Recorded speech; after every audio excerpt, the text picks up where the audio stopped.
Have you ever thought that you have so many flaws that you just can't make it in life? Well, first of all, you're not alone. And second, I'm here to tell you that you can turn your flaws into virtues. People tell me, oh, you're so accomplished, you've written so many books, you're so constant in everything you do, you practice sports, you have so much willpower. Their first statement is true. I do a number of things. I am focused, I am constant, I am resilient. But the part where they tell me that I have willpower and that I'm disciplined is simply not true.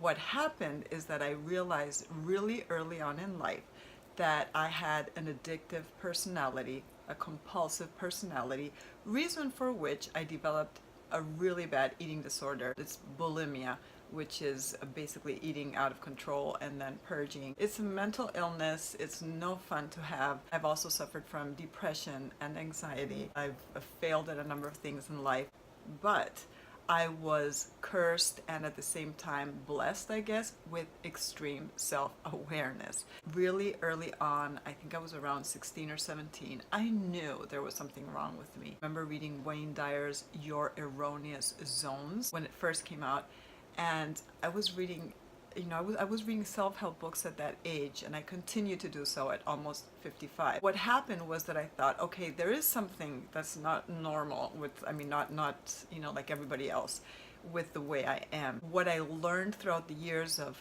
therapy, reading self-help books, doing sports, running, becoming a fitness instructor, realizing that I couldn't and didn't want to have a job, but I did want to work and be creative and do my own thing, which I succeeded in doing up until today.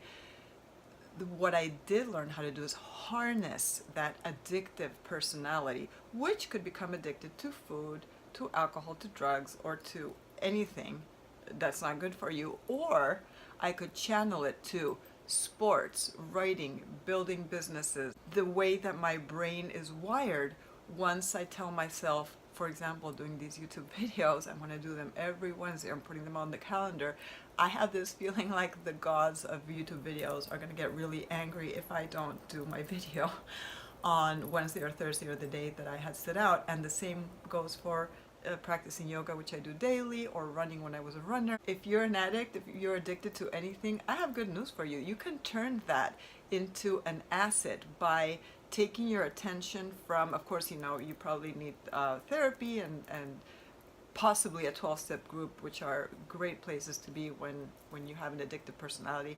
All the time and energy you were dedicating to your addiction, you can dedicate it to something positive.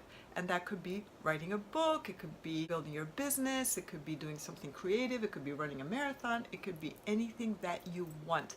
Because that obsessive compulsive personality that latches onto stuff, you will be able to make good of it and it will work in your favor. It does require self-awareness though. Not everybody is ready to admit they have a flaw to later turn it into an asset. But once you got that, then the world is your oyster. I actually talk a little bit about this, very little, in Reach, From Single Mom on Welfare to Digital Entrepreneur, which you can find on Amazon as an ebook or as a very short physical book. If you enjoyed this video, I encourage you to subscribe to my channel. If you didn't enjoy it, then look through the other videos I have and maybe one of them will hook you.